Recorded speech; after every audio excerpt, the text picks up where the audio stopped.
Who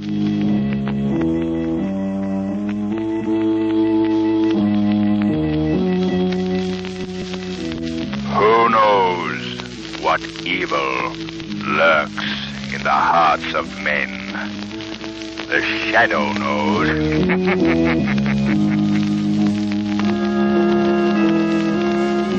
Your local blue coal dealer presents The Shadow. These half-hour dramatizations are designed to forcibly demonstrate to old and young alike that crime does not fade.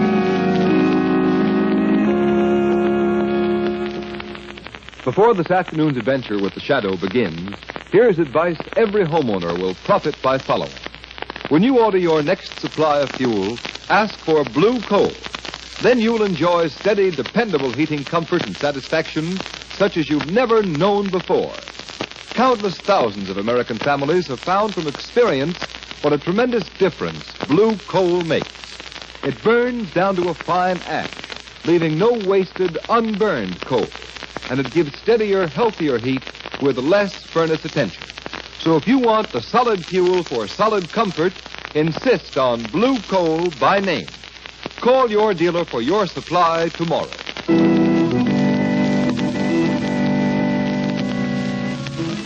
The Shadow, mysterious character who aids those in distress and helps the forces of law and order, is in reality Lamont Cranston, wealthy young man about town. Cranston's friend and companion, the lovely Margot Lane, is the only person who knows to whom the unseen voice belongs. The only one who knows the true identity of that master of other people's minds, the Shadow. Today's story, Valley of the Living Dead.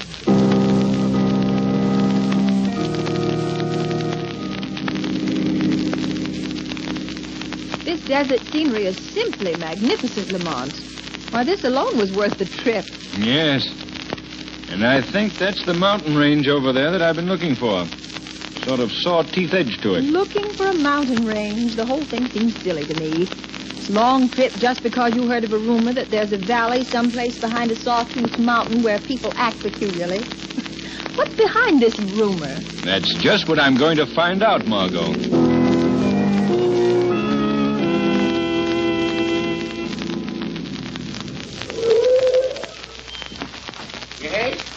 Yes, sir. What can I do for you? I want some gas. Huh? And I also want to know the best road up that mountain over there. Oh, there ain't no road over that mountain you can drive on, mister. No road?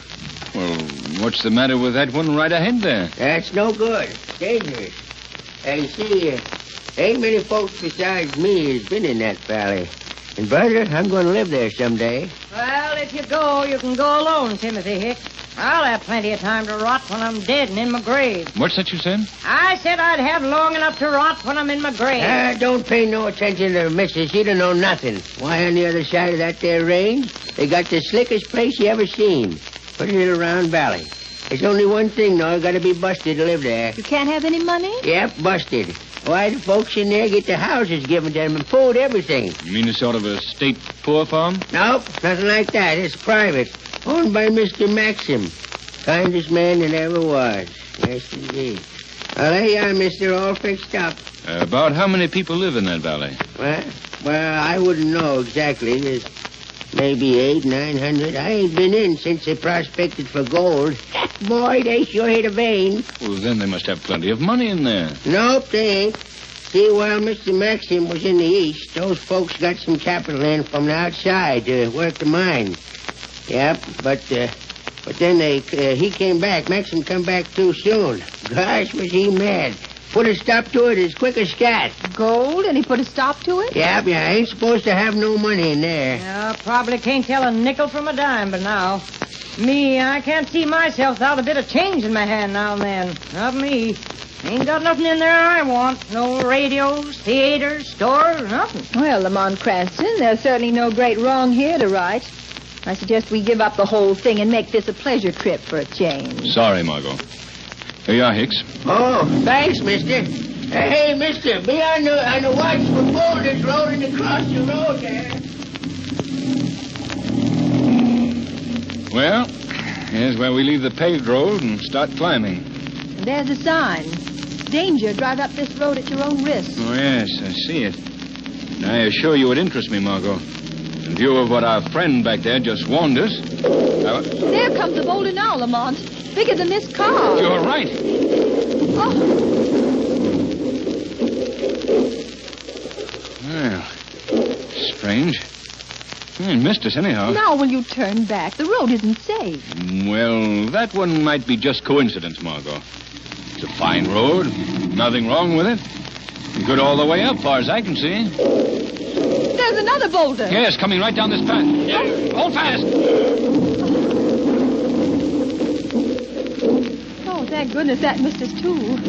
Lamont, there's no coincidence about those boulders rolling down. No, you're right, Margot.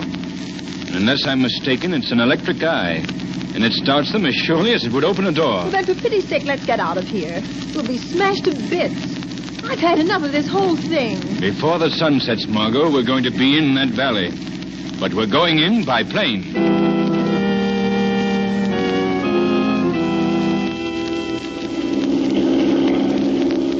But it all seems so unnecessary, Lamont. Going and getting this plane, there can't be anything wrong. Not with this man Maxim on the job. He's so kind and all that. Margot, never in my life have I felt a more compelling certainty that something was wrong. At any rate, we'll know the moment we're over the jagged teeth of this ridge below. There. Look, Margot. There's the valley. I'll fly lower. Look closely.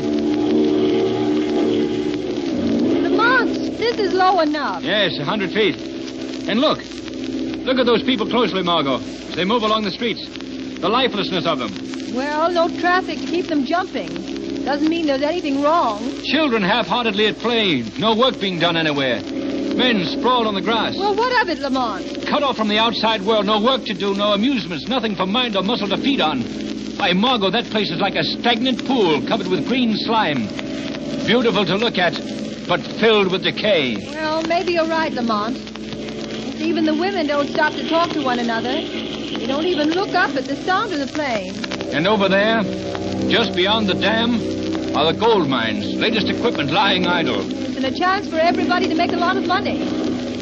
Look, what's that back against the hill? Oh, it's a sort of castle. Wait a minute, Margot. That standard flying from the turret there. It has a name on it. I'll try to get closer and make it out.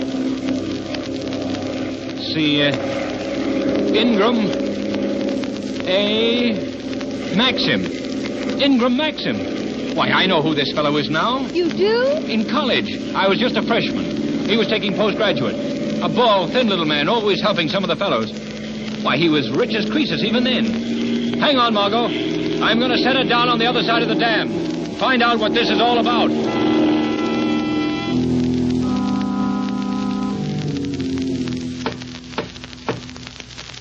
Why don't they answer, Lamont? We'll keep on knocking until they do. Wait. I saw the curtain move from the window up there. Please, Lamont, let's go back to the plane. I feel weak. What was that? I don't know. It's horrible. But, Margot. Good heavens, Margot. Here, you're not fainting. Oh, the lady has fainted. Mr. Maxim, please. I prefer to carry her. I will carry her. No one here dictates to Maxim. There. Now, precede me into the house, if you will, sir.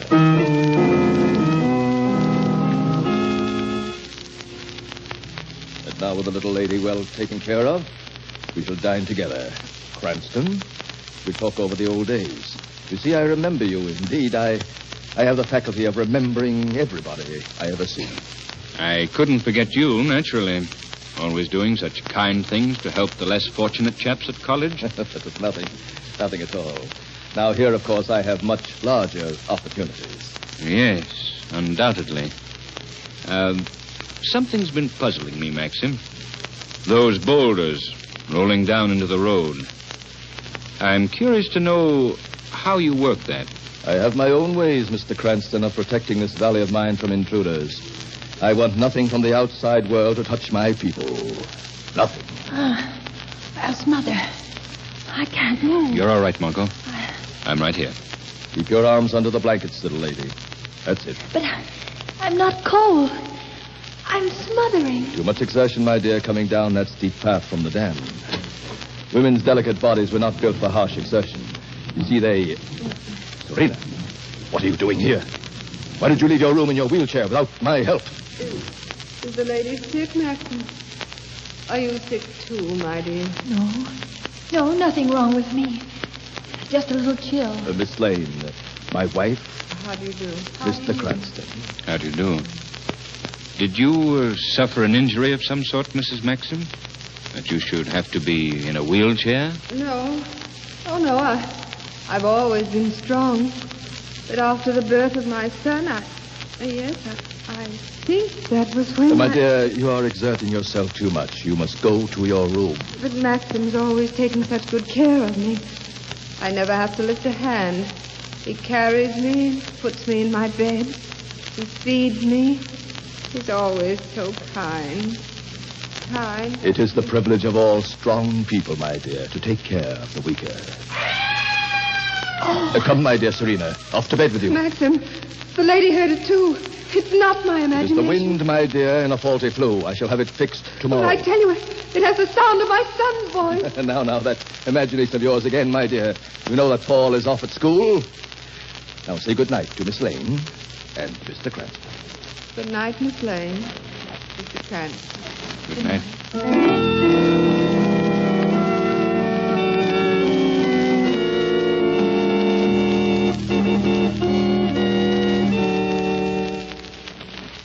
While we're waiting for the second act of The Valley of the Living Dead, here's a word to the wise. Homeowners, when you order fuel, keep in mind that there's just as much of a difference between the quality of various kinds of hard coal as there is in an automobile, radio, or washing machine. This difference lies in the location of the fields from which the coal comes and the care in mining and preparation. That's why it will pay you to insist on blue coal when you order your next supply of fuel. For blue coal is a guaranteed product of the nation's largest hard coal producer, the Glen Alden Coal Company. Their mines are located in the richest part of the northern Pennsylvania anthracite field. Each ton of blue coal as it comes from the mines is screened and rescreened many times for perfect sizing.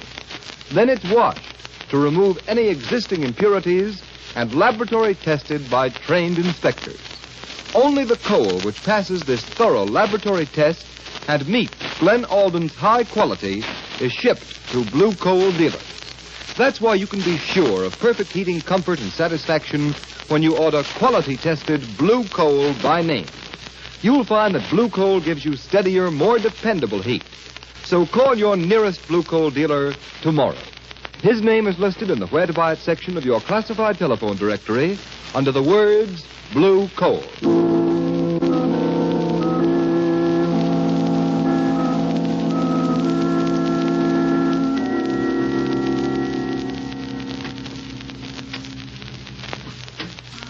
Father?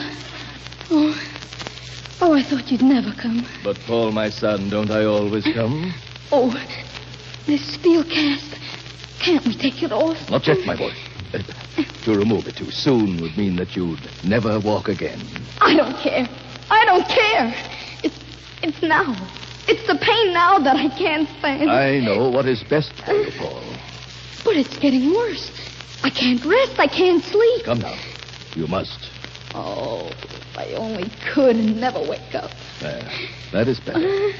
Patience. Patience. I'll turn the light low. There. Good night, my son.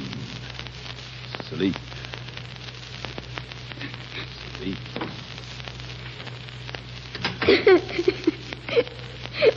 I'm glad he's gone. I'll get this cast off somehow.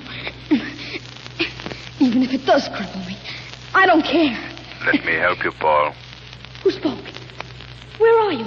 Don't be frightened. I've come to help you. Nothing can frighten me anymore. But I can't see you. I can sometimes help people better because I'm not seen. Oh, I don't know what you mean, but can you really help me? I mean, take this cast off. Yes, Paul, right away. Tell me, how long have you had it on? Nearly 2 years. I was away at school and had an accident. My father came to see me, and well, I don't remember much about that part. But a doctor said that I would have to have this cast put on. A doctor said that? What? Oh, yes. My father told me he did. Here, trust me now. I want you to try to stand. But I can't. My father says I can. I want you to try. All right. I'll try. Oh, I'm standing. Good boy. That's what I wanted to know. You have 2 strong, healthy legs. They're growing against steel that clamps them like a vice. This cast is coming right off. It's off. Oh, but my legs, they feel numb. Steady, Paul. Oh. The pain will soon be gone. You'll be well again. Well again, boy. Oh, yours is not the only bondage to be broken tonight.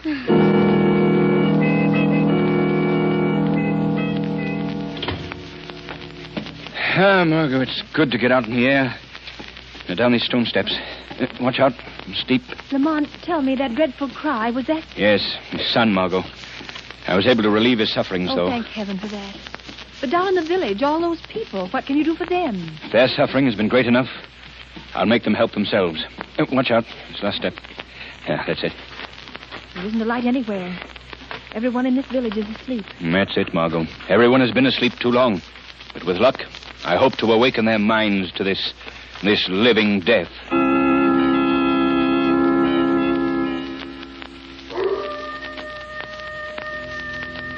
Not a sound anywhere, Lamont, except that coyote off in the hills. The villagers sleep, Margot, but they do not rest. Come, I'll show you how their tortured subconscious minds react.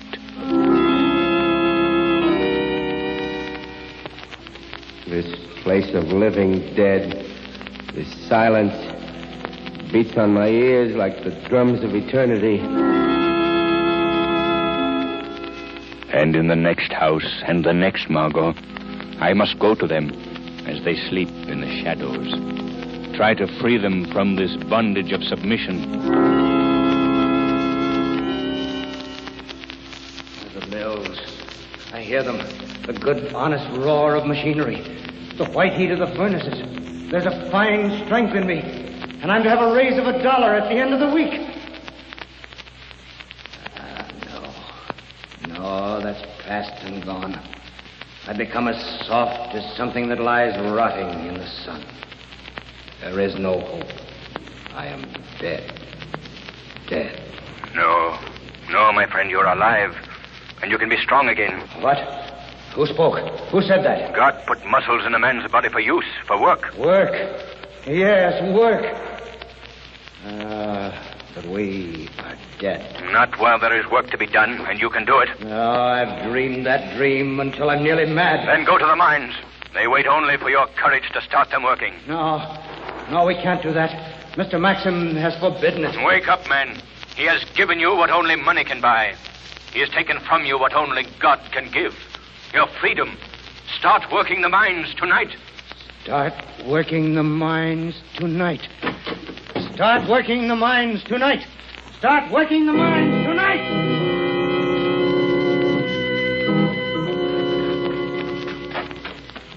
Lamont, there are lights now in every house. Yes, and over there, lanterns swinging to the quick step of men hurrying to the mines. Give me your hand, Margot. We've no time to lose. We're almost at Maxim's castle. You think in a single night you will have destroyed Maxim's self-created world. As well as that, Margot, everything on which his ego has fattened. Listen, the people are wasting no time. Hurry. Here, I'll help you. Up these steps. Quickly. Quickly, Margot, quickly. This is Maxim's room, Margot. You stay back. I don't know what danger lies behind this door. But as the shadow, I'll soon find out. After all I've done for them, they betray my generosity. Men and women alike. They're crowded down at the mines with the hundreds. I'm going out to the balcony to observe them more clearly. Maxim, what's happened? Why are you so angry? Mrs. Maxim, Oh, don't be startled. I'm here to help you. Listen closely. This is a fight for freedom. Oh, who speaks? It's all such a strange dream. Do as I tell you without questioning. Rise out of your bed, out of your weakness, and fight as those people down at the mines are starting to fight. But I can't rise. I can't walk. Not without Maxim's help. You can. You shall. You've got to fight out of the weakness to strength and freedom. Yes, Yes, fight out of weakness to strength and freedom. I can. I will stand. I see their game. They want a freedom apart from me, but they shan't have it. I stopped them before. I'll stop them again. No, Maxim. Don't stop them this time. Don't. Serena, you standing alone. How dare you stand alone without my help? I'd rather die, Maxim, standing alone as God intended me to stand, than go on in a living death of the weakness that comes of your constant support. You two, after all I've done, devoted my life to you. What madness is in this place tonight? Madness is lifting from this place tonight, Maxim. What is that voice? Who speaks? Perhaps it is your conscience speaking, Maxim. Your conscience. Serena, what is that voice? Do you hear it? Or is this whole thing some crazy dream? I only know that I can stand alone and move alone. And if it's a dream, I hope I never wake. Listen closely, Maxim. Your conscience speaks again. You gave these poor creatures the things your millions could so easily buy. You felt great and noble and princely in the giving. And for that you robbed them of their strength of will and muscle and heart. It is a crime. Just as stealing money is a crime. This is how they repay me, is it? They hurl my liberality back into my teeth and make it a reproach. Maxim, you are consumed by selfishness. A selfishness so great that it has sacrificed 1,000 people and your wife and your son to its greedy demand. It's a lie! My whole life has been devoted to others. My people know I love them. I'll go to them. I'll talk to them. Will you also listen to them? They will listen to me. And I will give them their choice of life or death.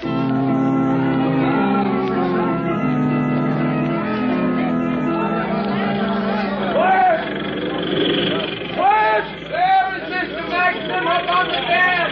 Quiet!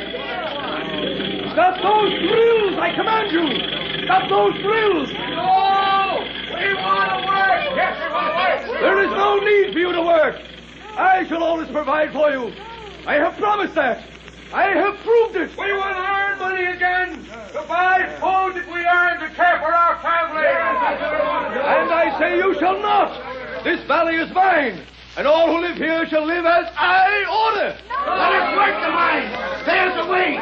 Let us feel we've earned the right to live. Have you so soon forgotten from what I saved you?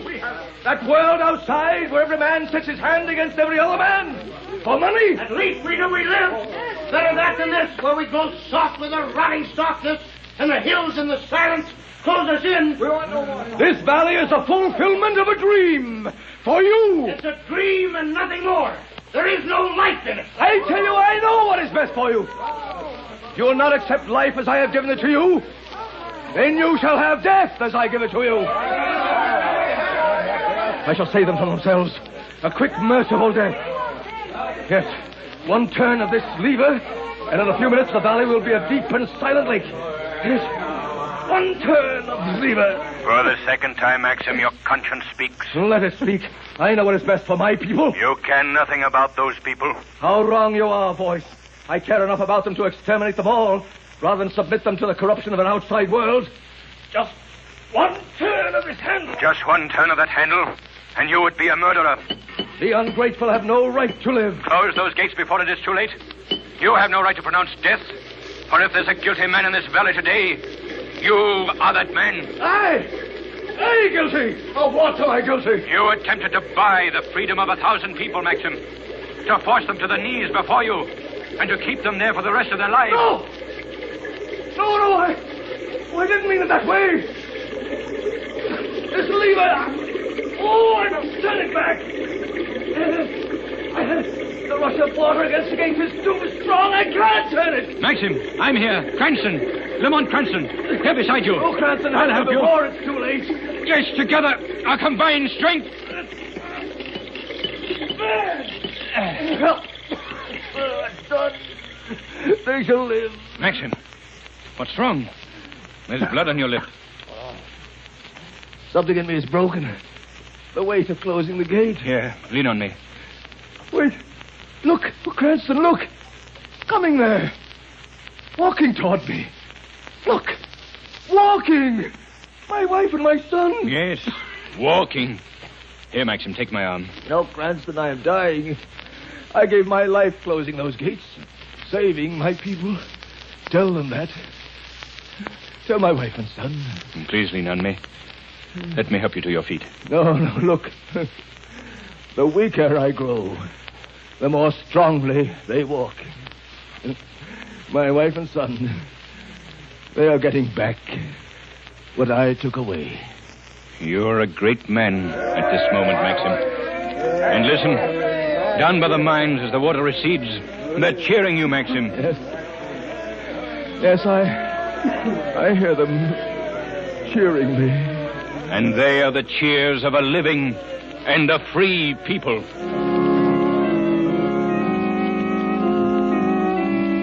Before you hear a preview of next week's Shadow story, here's John Barclay, Blue Coal's heating expert, with more of his time and trouble-saving hints on furnace care and attention. Mr. Barclay. Thank you, Ken Roberts, and good afternoon, friends. A great many homeowners are under the impression that they can save money by putting only a little coal on the furnace. On the contrary, that's one of the surest ways I know to actually waste money. A flimsy, shallow fire is apt to go out. It won't give you enough heat, and it causes constant trips to the cellar to refuel the fire. The economical way to fire your furnace is to keep a deep fire bed at all times. Build the fire up to the level of the bottom of the fire door. Of course, in milder weather, you can leave a little heavier layer of ash on the grates. This keeps the fire burning slowly, yet it keeps enough coal burning to give plenty of heat if the temperature should suddenly drop. And remember, if you feel your furnace isn't giving you 100% heating results, here's what you do. Phone your nearest blue coal dealer.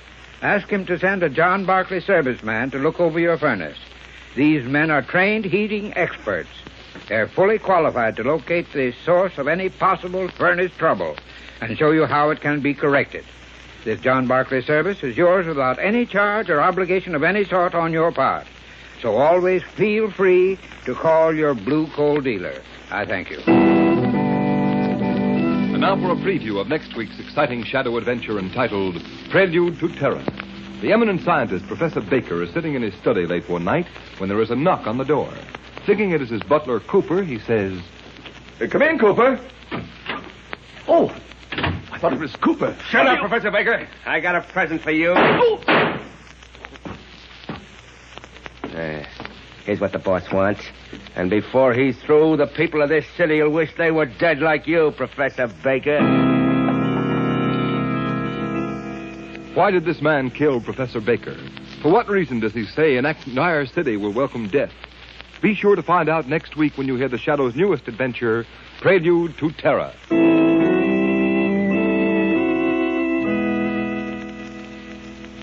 Today's program is based on a story copyrighted by the Shadow magazine. All the characters and all the places named are fictitious. Any similarity to persons living or dead is purely coincidental. The Shadow magazine is now on sale at your local newsstand.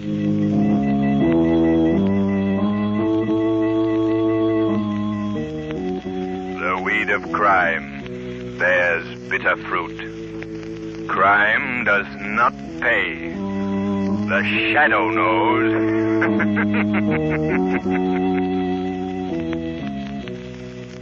Next week, same time, same station, Blue Coal, America's finest anthracite, will again present another thrilling adventure of the Shadow. Be sure to listen, and be sure to burn Blue Coal, the solid fuel for solid comfort.